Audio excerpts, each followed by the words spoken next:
Boa noite, povo de Deus, graça e paz, amém? Só quem está alegre aí dá um glória a Deus bem forte. A alegria do Senhor é a nossa força, amém? Eu quero repartir com você nesse tempo que nos resta uma palavra. E essa palavra, ela tem me edificado muito no meu tempo sozinho. E pela manhã eu estava ali meditando já algumas semanas atrás. E Deus me colocou essa palavra, né? Fala algo sobre a minha volta, sobre o meu retorno. E eu vi agora, semana passada, o pastor Eibe lançou, né? Essa palavra, o fim do mundo. E está sendo muito maravilhoso. Muitas das coisas que nós vamos ministrar aqui, a gente tem que dar o crédito a uma das pessoas que eu gosto muito de ouvir e de ler, né? É o pastor Eibe. Já ouvi muitas ministrações dele sobre esse tema, mas também um homem chamado apóstolo Joel. Então eu tenho que te falar isso e outros autores aqui. Mateus capítulo 24, eu estou chamando essa palavra de o poder da igreja no final dos tempos. Isso não é para amedrontar ninguém, mas é para a gente realmente ficar com muito mais temor. E a gente realmente começar a querer mais influenciar as pessoas e viver o chamado qual Deus tem nos dado. Mateus capítulo 24, eu estou lendo naquela linguagem que eu gosto, NAA, diz assim, eu vou ler alguns versículos e eu vou dar uma parada, e aí eu vou dar uma introdução com alguns outros versículos. Eu quero ler esse texto e não quero tirar ele desse contexto, tá? Esse contexto aqui eu vou já te explicar qual é. Diz assim, Jesus saiu do templo e enquanto caminhava, os seus discípulos se aproximaram para lhe mostrar as construções do templo.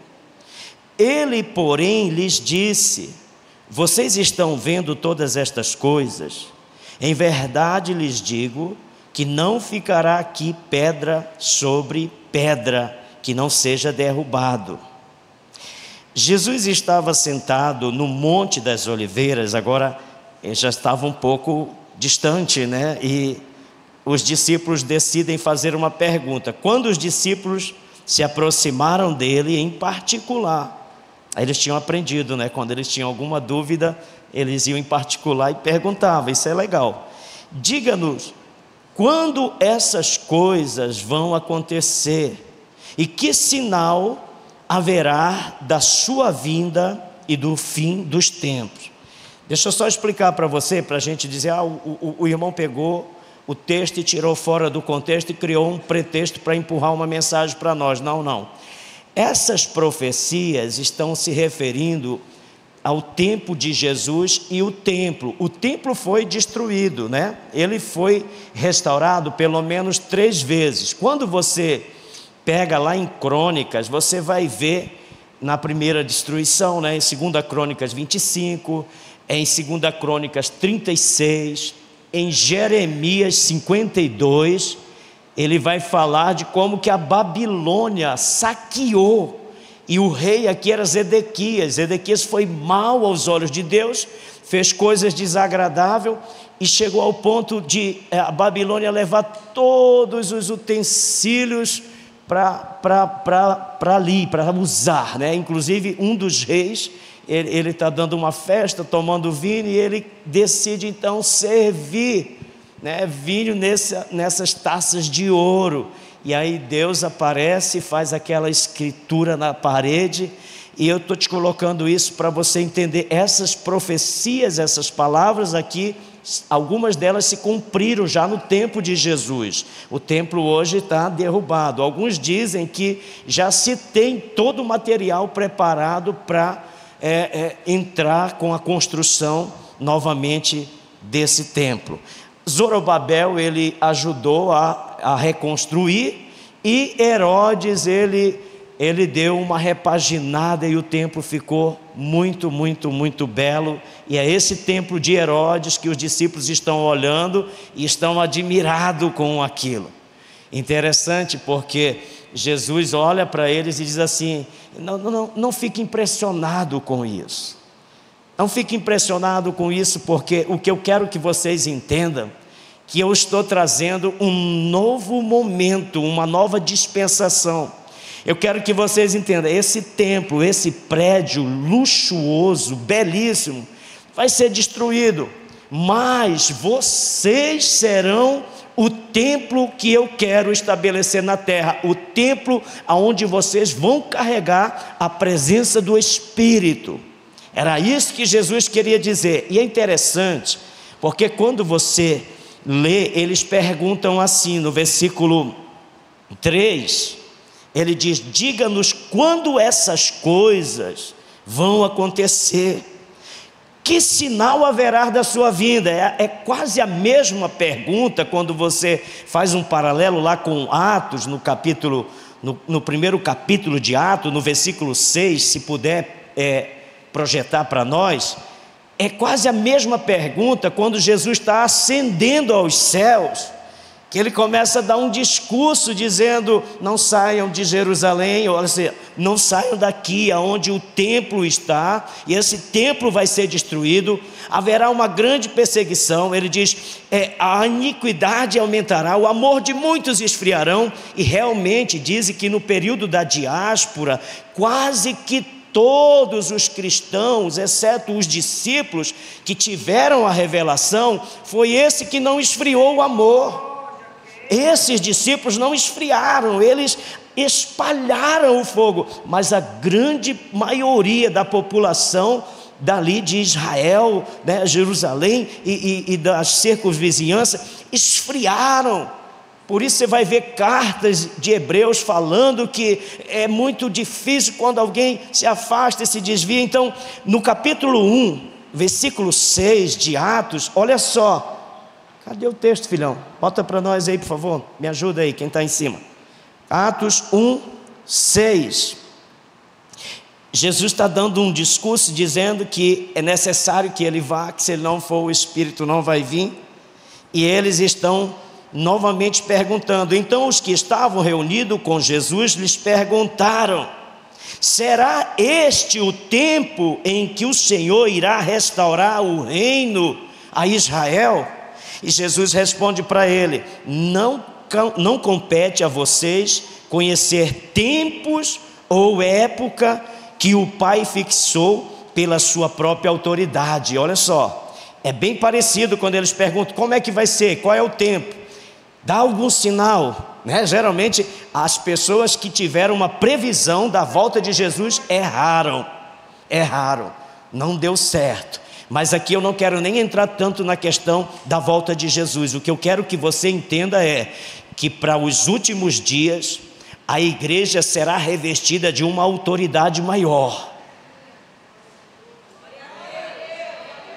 Vocês são espontâneos demais.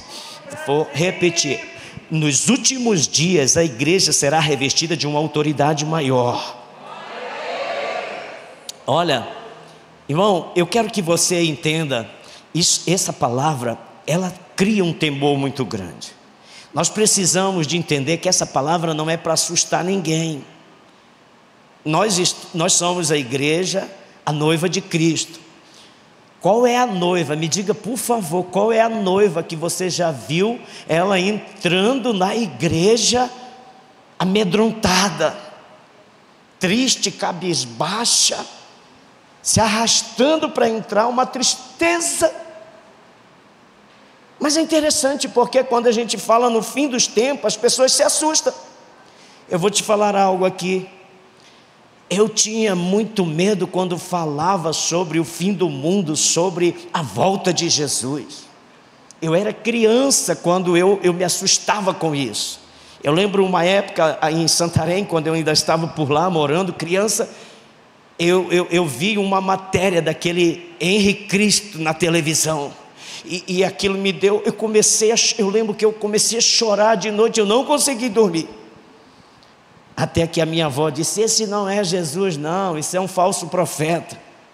E tem uma coisa que Jesus diz nesse texto, quando ele pergunta quando é que vai acontecer, e aí Jesus diz para ele: vocês fiquem vigilantes, vocês mantenham atento, porque surgirão muitos falsos cristos. Surgirão muitos falsos cristos. Aí tem um texto de Timóteo, 1 Timóteo 4, do versículo 1 ao 5. Eu quero que você me acompanhe nessas leituras e anote, se possível, tudo isto, porque nós precisamos estar atento para isso, porque nós não queremos que o inimigo venha roubar esse grande poder que será manifestado e já está pronto para que a igreja exerça maior autoridade sobre a terra. Eu creio nisso. 1 Timóteo 4, versículo 1 ao 5.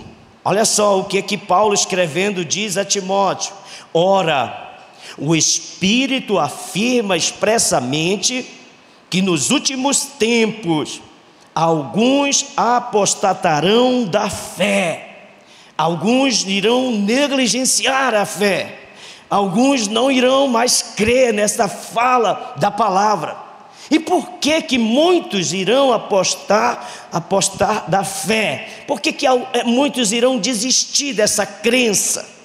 Tem um texto muito interessante que vai te ajudar a compreender por que essas pessoas vão desviar, por que essas pessoas não vão mais querer ficar firme. Uma das coisas, e nós devemos estar atentos para isso, é que as pessoas vão dizer assim: mas está demorando muito essa promessa da volta de Jesus. O pastor Eibe, na primeira edição que ele estava falando, ele mencionou um influencer muito conhecido, que ele se pronunciou dizendo: minha avó tinha tantos anos, já falava da volta de Jesus. E cadê ele? Aonde é que ele está, que ele ainda não voltou? Será que ele não está vendo toda a bagunça, a desordem, o caos que está no mundo? Aí ele disse: agora ela já está com 95 anos, eu já estou com tantos anos e Jesus ainda não voltou. Desdenhando da coisa. Deixa eu falar para você, lá em Pedro, 2 Pedro, capítulo 3, do versículo 2 em diante, ele vai dar uma resposta para essas pessoas que estão querendo te persuadir e dizer: esse negócio é historinha, não existe. O inimigo quer trabalhar para te fazer desistir, a igreja desistir de duas coisas: o diabo não existe inferno, o céu também não existe, Jesus não vai voltar, já se passaram mais de 2000 anos que ele esteve aqui e falou que voltaria, mas até agora ainda não voltou, então não volta mais. Alguns até dizem: ele já voltou e aí nós ficamos. Eu não creio assim. Eu creio nisso que o apóstolo Pedro está falando para o seu povo, para a sua congregação. Versículo 2, ele diz: para que se lembrem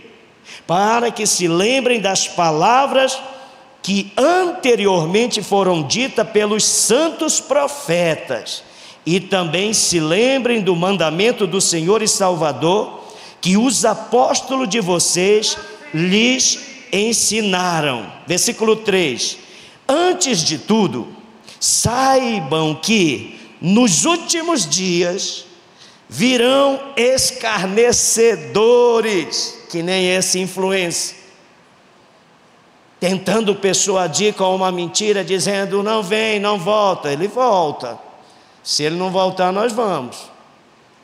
Se ele não voltar, nós vamos. Então surgirão zombadores, escarnecedores, andando segundo as suas próprias paixões e dizendo: onde está a promessa da sua vinda? Que os pais de vocês morreram e conversaram sobre isso.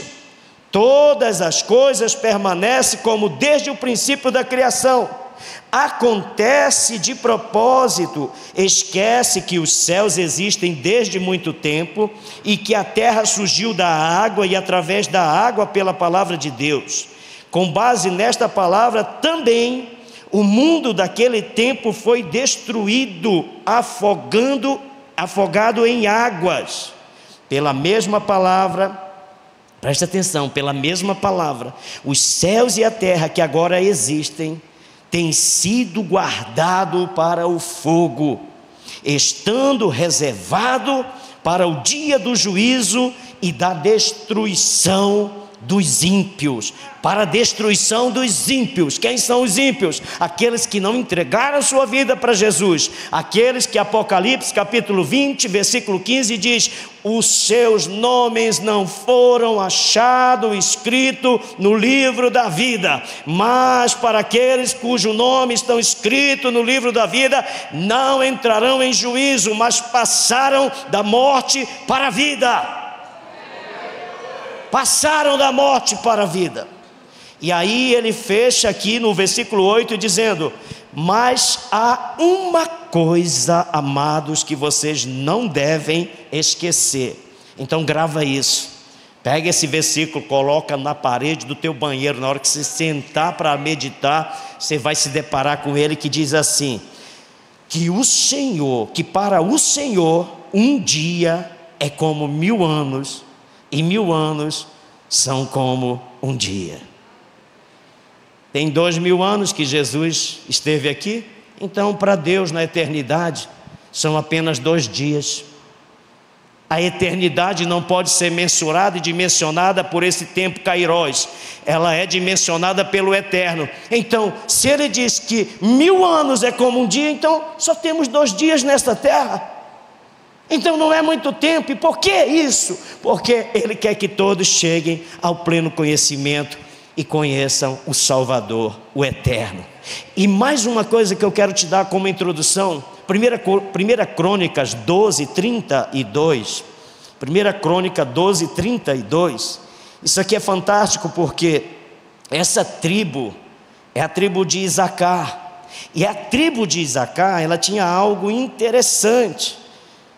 Sabe o que eles tinham? Olha só, 1 Coríntios 12:32. Já está aqui? Me ajuda aí, meu filho, na projeção. 1 Crônica, 12:32. Diz assim: dos filhos de Isacar que sabiam discernir o tempo. Dos filhos de Isacar que sabiam discernir o tempo. Sabe por que na época de Jesus, os discípulos, aqueles que seguiam Jesus de perto e ouviram ele falar e dando algumas dicas, não esfriou o amor e eles não morreram? Porque eles discerniram o tempo. Eles discerniram o tempo. Tanto que Jesus fala nesse texto que eu li de Mateus: quando vocês virem esses sinais, vocês fujam para onde? Para os montes. Sabe o que tem acontecido agora nesse período da inteligência artificial? Muitas coisas têm sido colocadas dentro desse texto. Por exemplo, esse texto aqui que eu li para você, que Jesus diz: quando vocês ouvirem essas coisas, vocês fujam para o monte. Eu sei que você está ouvindo aí na mídia dizendo que vai ter um apagão, né? Um cometa, um asteroide vai passar e vai ocasionar tudo isso. E sabe o que alguns estão dizendo? Que essa palavra que Jesus falou, quando vocês ouvirem isso, vocês fujam para os montes. Eles estão pensando assim: serão alguns dias desse apagão. Alguns dizem 3 dias, 4 dias. Aí sabe o que acontece? Nos Estados Unidos, em alguns outros lugares, próximo de alguns montes, já se tem muitas pessoas construindo. Olha só, fujam para os montes. Os incrédulos estão pegando essa palavra e estão dizendo: vai ter esse apagão, vamos construir os bunkers. E eles constroem dentro desses montes, nas cavernas, com uma passagem de oxigênio, estocando água.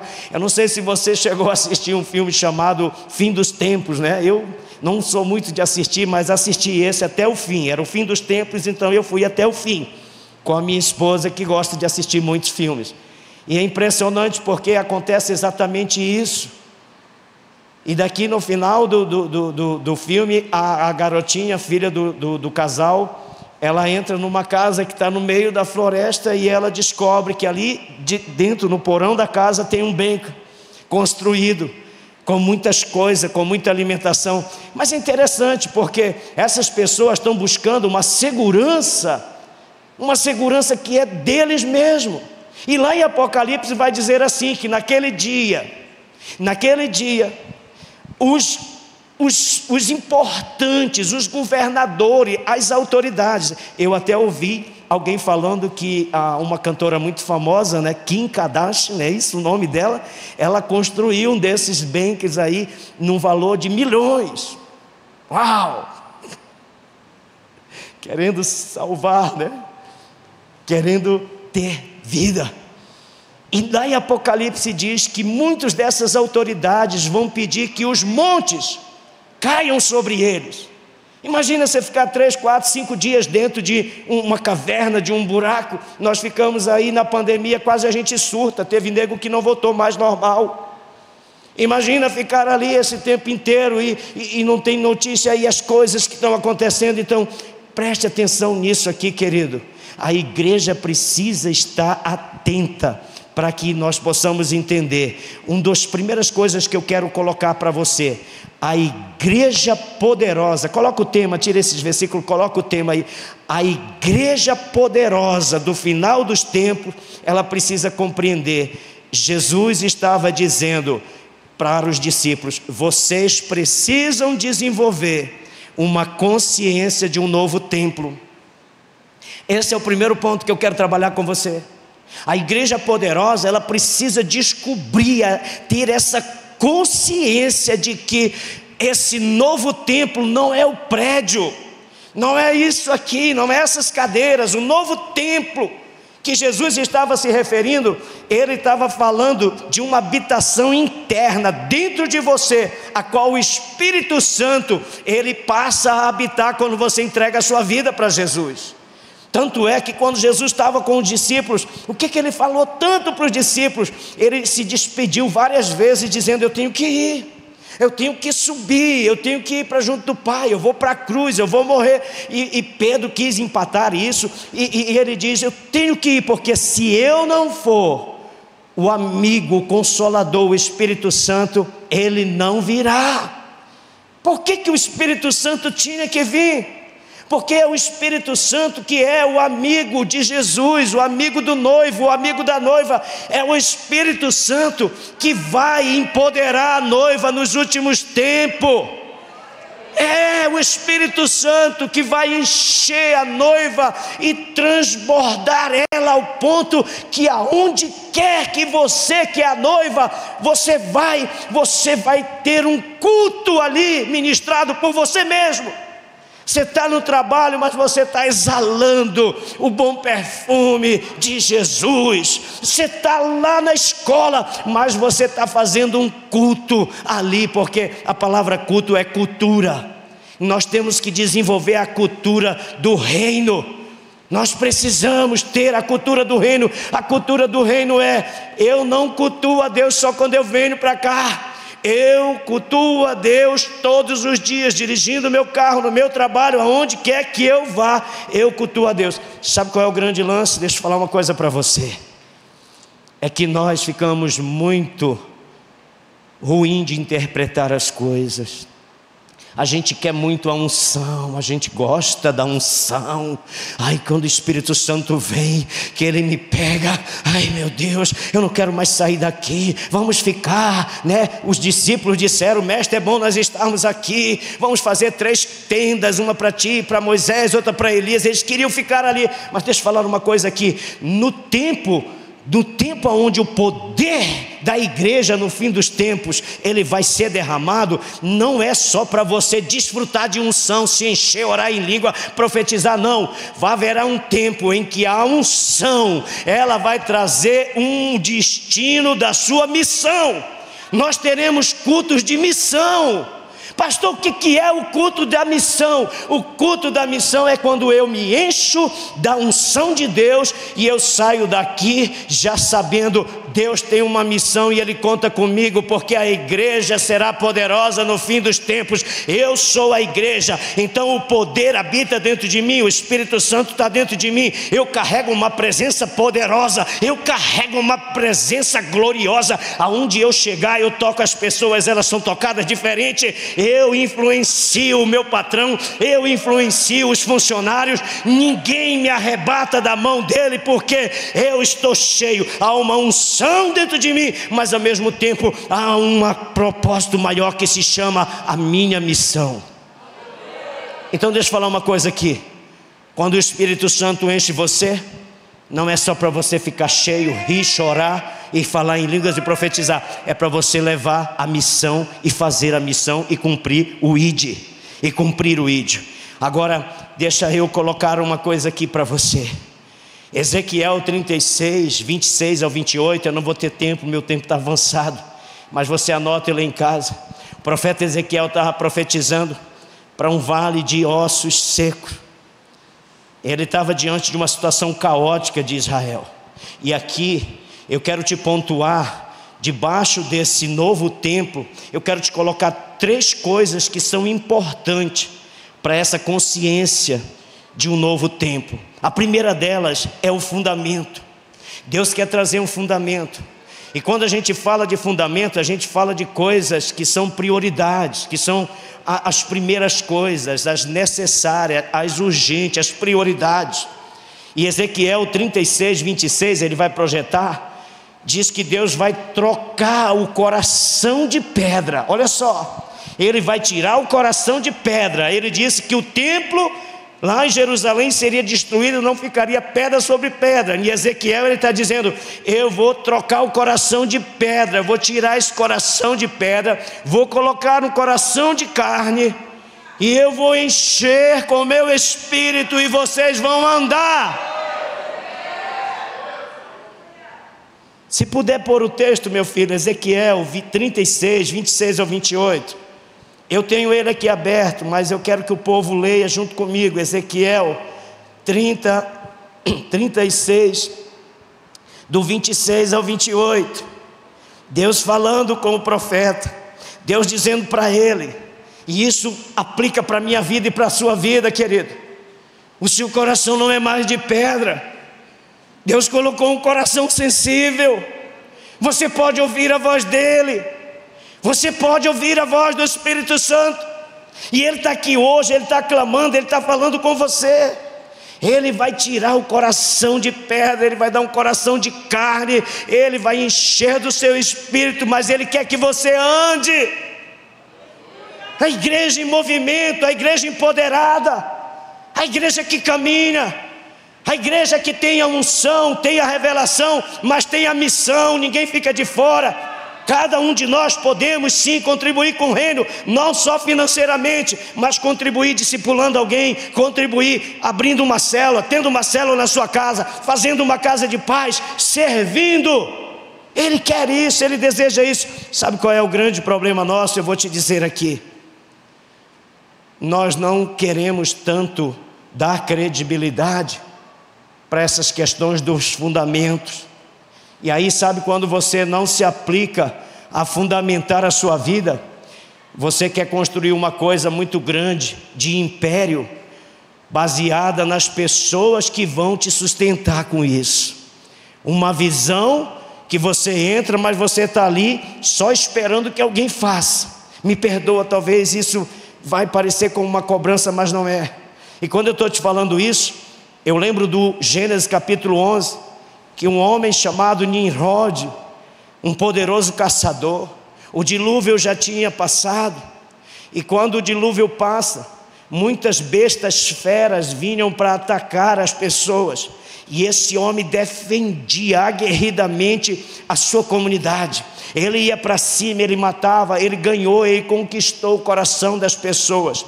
Só que ele teve uma péssima ideia. O que ele quis fazer? Baseado no poder da liderança dele. Eu sempre digo isso aqui, nenhum homem consegue liderar só.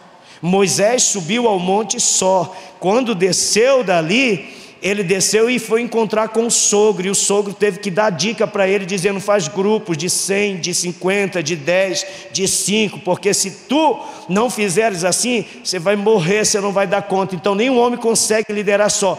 Triste daquele homem que vem para essa igreja e ele não pega essa visão, e ele não começa a querer participar da visão. Porque muitas vezes a gente está assim meio desacreditado. Será que eu dou conta? Será que eu posso? Eu quero te dizer que você pode sim. Quando Deus perguntou para Jeremias: Jeremias, eu quero que você vá, eu estou te colocando com uma habilitação, com uma unção, eu estou te dando uma missão. Você planta, você arranca, você levanta, você abate, você é o meu escolhido. Jeremias disse: eu não passo de uma criança, eu não sei falar. Deus falou para ele e disse assim: nunca mais diga isso, eu não passo de uma criança. Sabe, já chegou a hora da igreja do Senhor Jesus Cristo, a igreja dos fins dos tempos, começar a entender que Deus está dando poder para nós influenciarmos. Esse homem chamado Nimrod, ele diz: eu tenho uma ideia. Olha a coisa do monopólio, de querer ser o cara. Ele, como diz lá no meu Pará, né? Ele ficou meio pávulo, porque ele era um poderoso caçador. Ele protegia a comunidade, todo mundo dependia dele e estava feliz porque ele era muito bom. Aí ele disse: eu tenho uma grande ideia. O mundo acabou com água, mas eu quero propor para vocês que nós vamos construir uma torre. Essa torre vai ter 100 portas. Quantas portas? 100 portas. Agora olha só a ideia do cara, maravilhosa. E ele dizia assim, os historiadores falam que ele dizia: toda vez que a chuva vier, nós vamos subindo, vamos olhando pelas portas o perigo lá fora, as águas crescendo, nós vamos subindo, e a água não vai poder mais nos destruir. Ele criou um sistema onde tem 100 portas, mas ninguém sai. Está todo mundo preso ali, vivendo debaixo de um evangelho escapista, que diz: nós estamos salvos, quem estiver do lado de fora que se dane. É a filosofia do fariseu: primeiro eu, segundo eu, terceiro eu, e depois os fariseus. É aquela coisa de: eu já estou salvo mesmo, eu estou garantido, então eu não preciso fazer mais nada. Esse é um evangelho escapista. Pessoas que ficam amedrontadas quando se fala sobre o fim do mundo, a volta de Jesus. Está vivendo um evangelho escapista, porque: não, eu estou aqui na igreja, eu não posso me desviar, meu Deus, eu não posso fazer isso, eu não posso fazer aquilo. Deixa eu te falar, um evangelho que te coloca medo, que te prende aqui dentro, que você não tem liberdade, que você não pode regozijar, que você não sente prazer em evangelizar outra pessoa, que você não sente mais prazer em testemunhar. Que evangelho é esse que só foca para você dentro do prazer de estar sendo salvo? Não, essa torre de Babel foi impedida porque Deus não tem nenhum envolvimento com um tipo de império. Babel era um império. E sabe o que é que ele fala lá, usando Paulo, lá em Colossenses 1, 13 ao 23? Ele nos libertou do império das trevas e nos transportou para o reino do Filho do seu amor. Meu irmão, deixa eu te dizer uma coisa: às vezes o crente mais atribulado é aquele que só vive aqui dentro e não consegue mover a paixão dele para sair pelas portas. Babilônia tem 100 portas, agora olha para Jerusalém, só tem 12 portas, porque Jerusalém é reino. E foi em Jerusalém que o próprio Jesus disse para os discípulos: não saiam de Jerusalém, fique em Jerusalém, fique dentro do reino, fique no meio dessas 12 portas. Mas é uma cidade que ela tem fluxo, pessoas negociam, pessoas compram, há alegria dentro da cidade, há prazer em viver, meu irmão.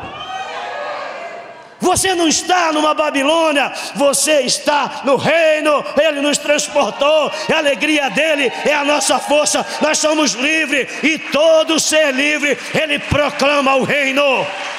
Ele proclama o reino. Ele proclama o reino. Ai, deixa eu falar para você. Sabe, os proclamadores do reino, são as pessoas que não estão em busca de ostentação, de destaque. Eu vou fazer porque o meu pastor vai ver e ele vai... aqui não tem ninguém assim. Olha aí, ó, o irmão concordou. Só vocês que não concordaram, mas o irmão concordou. O reino é aquilo que Jesus disse para os discípulos: quando você for orar, entra no teu quarto em secreto, e o teu pai que te ouve e te ver em secreto te recompensará. Sabe o que é o reino? A palavra quarto ali é dispensa. Jesus está dizendo: abastece a sua dispensa, porque no fim, você que é a igreja, você vai ter como acudir e socorrer ao necessitado. Para com esse negócio de ficar com medo de que vai faltar. Não, entra no teu secreto, entra dentro do teu quarto, entra na porta do reino, entra lá e te arrepende, pede perdão por esta cidade e diz: Deus, está tão difícil, as empresas estão fechando, está acontecendo isso e aquilo, mas eu creio que eu estou no meu secreto, eu tenho uma dispensa, eu vou abastecer a minha dispensa vai ficar cheia, eu vou ter com quem acudir ao necessitado. Eu conversava com um empresário dessa igreja e ele disse: pastor, o negócio apertou para todo mundo, meu filho. Para todo mundo apertou. Esse irmão está me animando a pregar, meu irmão.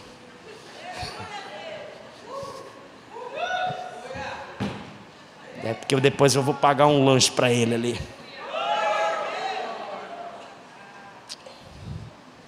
Ele disse: sabe, eu fiquei um pouco apertado. E eu nem falei com ele isso, mas eu vou falar isso aqui, ele não vai ficar chateado.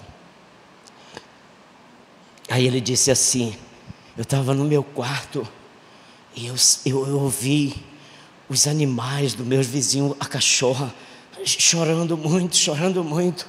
Eu fiquei incomodado com aquilo. Eu fui lá de manhã e eu me propus para ajudar. Olha só, ele estava sem grana.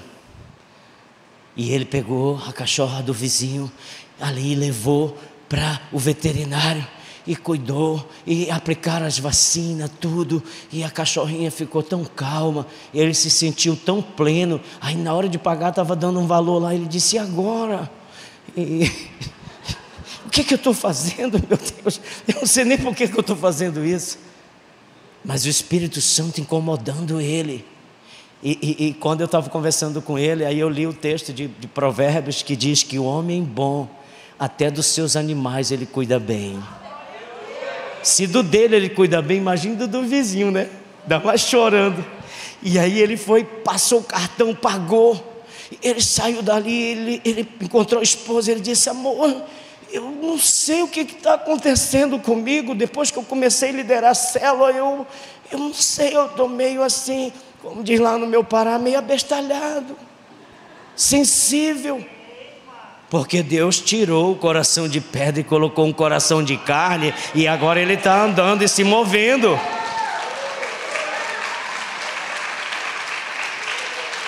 Aí ele saiu daquele lugar e Deus diz assim: vai ali e compra um pendrive para tu ouvir louvores. E aí ele foi lá no supermercado onde ele faz as vendas, e o patrão estava lá e disse: rapaz, ainda bem que tu apareceu, eu estou doidinho para tirar um pedido. Ele ia comprar um pendrive lá no supermercado, mas Deus já estava preparando um pedido de um valor, que aquele valor ia suprir por uma semana inteira ele. E ele efetuou aquela venda. E sabe, Deus está cuidando dos seus. Deus está cuidando dos seus.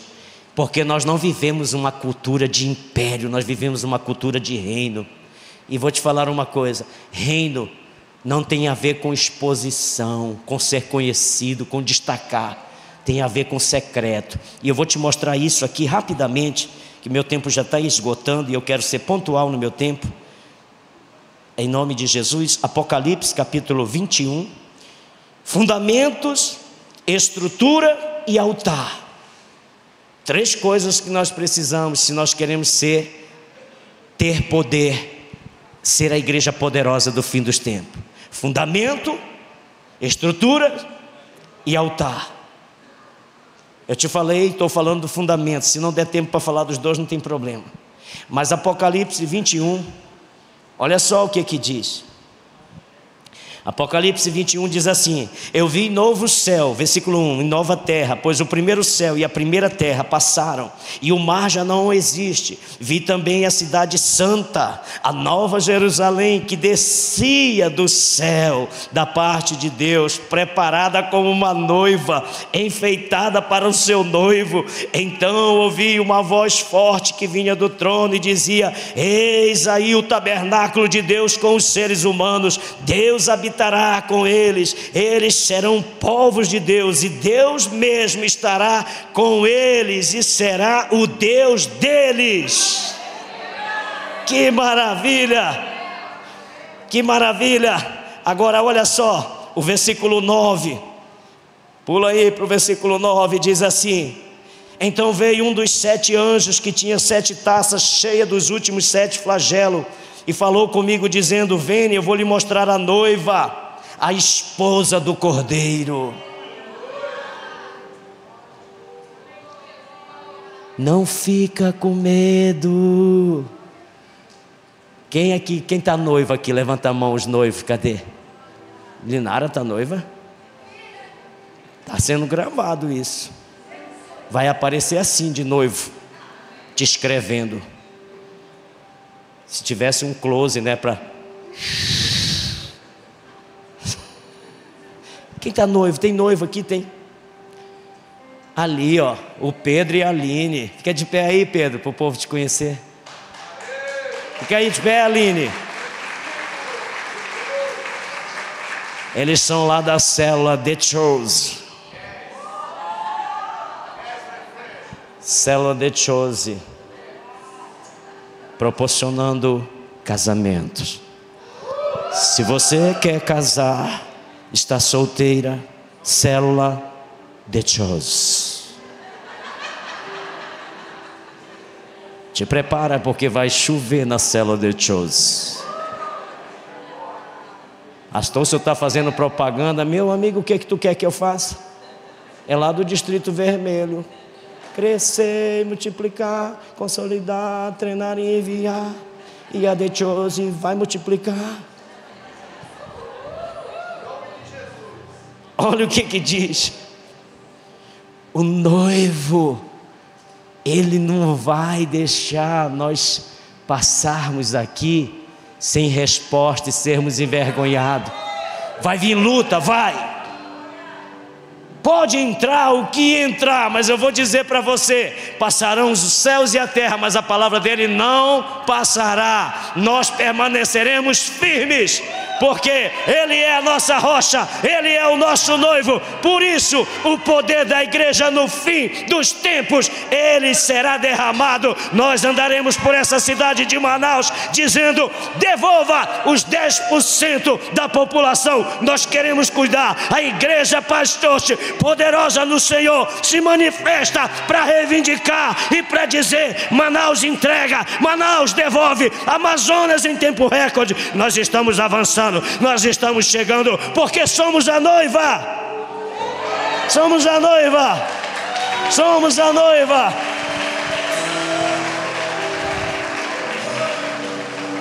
Sabe do que nós vamos nos embelezar?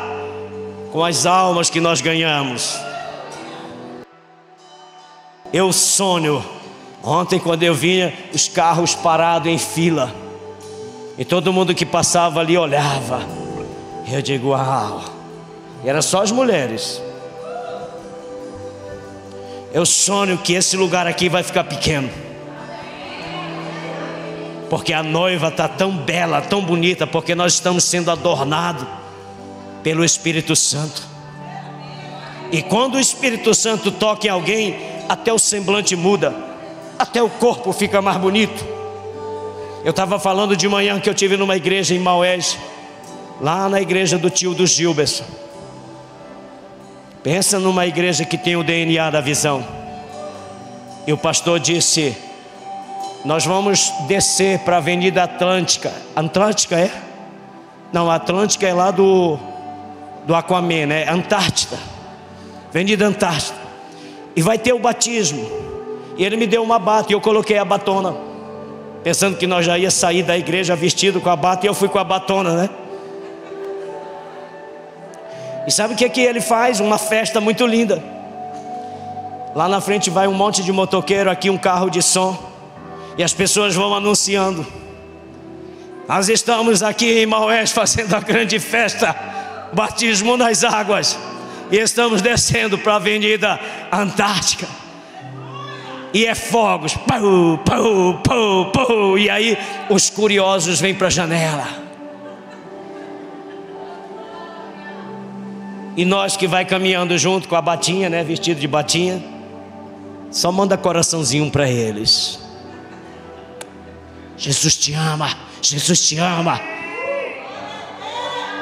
Meu amigo, se quando a gente saía lá no mundão para fazer as festas, a gente sabia fazer festa, agora nós que somos a noiva linda, cheirosa, perfumada, adornada de Jesus Cristo, nós vamos perder? Não vamos perder não. Manda coração lá pro teu vizinho, acorda de manhã cedo da tua janela, quando vê o teu vizinho do outro lado: ei vizinho, paz do Senhor, Deus te abençoe, teu dia vai ser maravilhoso hoje, meu irmão, nós estamos juntos, um abraço. A igreja de Atos crescia nisso. Diz que acrescentava o Senhor o número dos que iam se convertendo, porque aquela igreja caiu na graça e na simpatia do povo. Tu sabe sorrir? Para de ficar com a cara fechada. Na graça e na simpatia. No ônibus.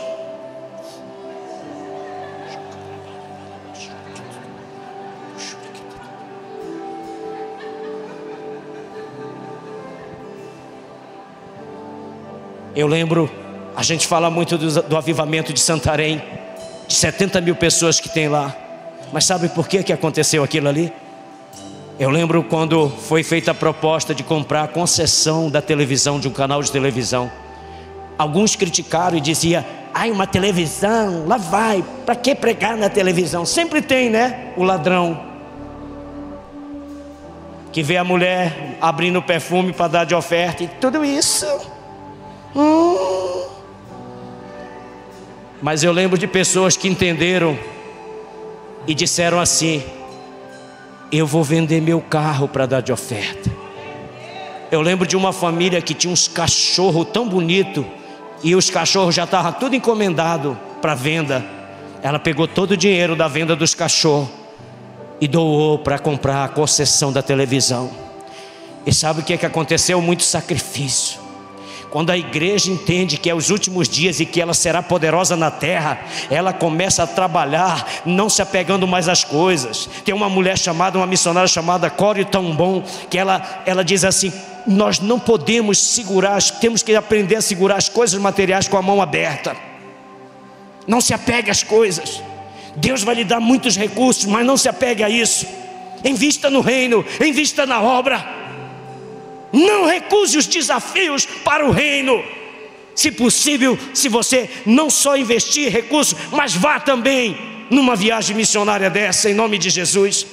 E eles investiram, foi feito investimento, compraram o canal de televisão. E eu lembro que um dia o pastor Eibe levou um homem chamado Carl Horst, que ele ensinava sobre crescimento e multiplicação. E naquele dia o pastor Eibe estava comandando a festa de multiplicação, igual como vai acontecer aqui dia 19, terça-feira, a festa das cores. E ele dizia assim: Santarém está prestes agora. Todas as células estavam lá assistindo o mesmo canal de televisão, e ele conduzindo o programa. E ele dizia: milhares e milhares de células, tudo com os fogos de artifício pronto para soltar, porque era a festa de multiplicação. E ele dizia: Santarém está sendo mapeada pelas células, nós estamos avançando, o reino chegou nesta cidade, e agora nós temos a honra de mapear toda essa cidade, soltando os fogos, as células que multiplicaram. E aí tantas células soltavam os fogos. Rapaz, Santarém parava para assistir aquilo. Manaus é do Senhor Jesus, a igreja poderosa no final dos tempos. Fique de pé em nome de Jesus.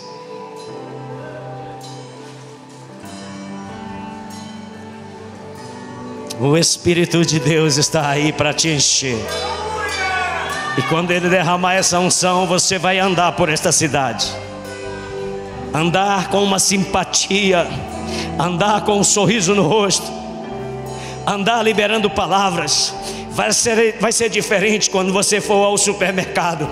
Ei, eu libero para a sua vida que você vai chegar cheio de poder e autoridade, e vai liberar uma palavra sobre a vida daquela moça que está no caixa. Ei, o Espírito do Senhor, assim como a tribo de Isacar que tinha discernimento, você também terá discernimento. Quando você olhar para ela, você vai dizer: eu não sei porquê, mas eu sinto no meu espírito que hoje Deus quer te encher. Ei, hoje Deus quer encher e quer tocar pessoas aqui nesse lugar. Eu creio no meu espírito que chegou a sua hora, chegou a sua vez, o seu momento. Ele quer derramar poder sobre a sua vida. Ele quer te libertar de problemas emocionais, de vícios, de droga dependência, de alcoolismo. Ele pode fazer isso porque a igreja está aqui empoderada, dizendo: nós neutralizamos toda a força do inimigo, nós jogamos por terra toda e qualquer investida de Satanás, toda estratagema cai por terra. Declaramos quem entrou nesse lugar para receber ajuda livre para se entregar ao Cristo. Aleluia,